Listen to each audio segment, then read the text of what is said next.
Hey, what's up, everybody? It's BDF44 coming at you with another video. Don't have a lot of time to talk today.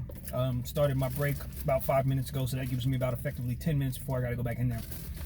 So, with that being said, I just want to mention that I like what the Portland Trailblazers have done with their small forward position. You know, over the last, I'd say since they lost Batum, so I'd say the last 6 years, they've had a hard time finding legitimate talent to play the 3 spot. And they've still managed to effectively get through to the playoffs through regular season and end up winning games enough to get to the playoffs each and every one of those years. Maybe with the exception of the first year, I'm not certain, just not certain. But they've been making the playoffs consistently for the last several years, and it's because of you know, Dame Lillard's greatness and CJ McCollum being fantastic as well, and then them just getting a lot of play out of other positions, big positions. You know, their bigs have been pretty good, but they haven't done a good job in getting small forwards over the years. Well, this offseason, they've probably picked up 2 of the better small forwards in the that were available to them. And Derrick Jones Jr. from Miami and Robert Covington from the Rockets. Fantastic acquisitions, brilliant acquisitions for the Portland Trailblazers. I look at them and I say, honestly, they're going to be a lot better this year than they were the last 2 or 3 years because of the signings of those 2 gentlemen. This puts them in a position to play different styles. Portland really couldn't play a whole lot of styles with you. Once you go big, they only can really either go big or small. They don't really have interchangeable parts. They can't switch everything like a lot of teams are able to, like teams are trying to become able to.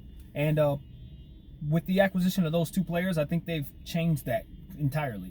Now you got Covington and Derrick Jones Jr., who can literally play 3 positions between the 2 of them. 2, 3, and 4. You can just swap them up and down the roster, play them big minutes at different positions if you choose to. Give Dame a breather if he's not playing, if he's not, you know, able to go that night. They still have a threesome of players who can give you real production, particularly Covington and Derrick Jones Jr. and of course CJ McCollum. Let's say CJ McCollum's having an off night. In the past, that would be death and dishonor for the Portland Trailblazers, but not anymore. Derrick Jones Jr. is going to have a bigger role, I think, for the Portland Trailblazers because of the necessity of interchangeable pieces. And of course, Robert Covington has proven himself to be a real 3-and-D borderline star. He's always on the cusp of being an all-star level player, but not quite there. But I think a lot of that has to do with just some of the roles that he finds himself in. I think Portland's going to be a fantastic spot for him. He's going to be able to do the things that he loves to do, which is play defense and shoot the 3 ball. He's going to get open shots because Dame and CJ are going to attract so much attention.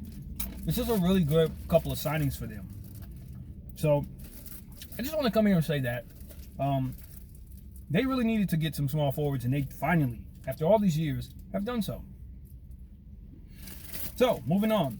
I'm going to talk about my Lakers, as I always do. KCP is back on a big, hefty deal. He's earned that. And I think he helps our team. And he's been overpaid ever since he got here. And it's never really harmed us, obviously. It's not harmed us to have him. Even though the contracts haven't been big, and he hasn't always played as good as he played in these finals. Bottom line is, all that overpaying him led to him being one of the more important players in the playoffs for us this past season. So bringing him back is a good thing. I think a lot of people get caught up in the moment, prisoners of the moment in situations like these, so they forget some of the issues that players have had, and I have not. But some may argue in that same breath that he's overcome those issues and we'll never see the bad version of him again. I don't think that. KCP's up and down. He's streaky. Sometimes he can be really good. Sometimes he can be really bad. I don't want anybody to forget that. And we're going to see a lot of it over the next 4 years because he's on our squad. But he's a champion now. We know he shows up in the playoffs. We know we can expect good things from him going forward. So I feel good about the acquisition. Not really the contract, but having him on the team ahead of Wesley Matthews, I feel good about that.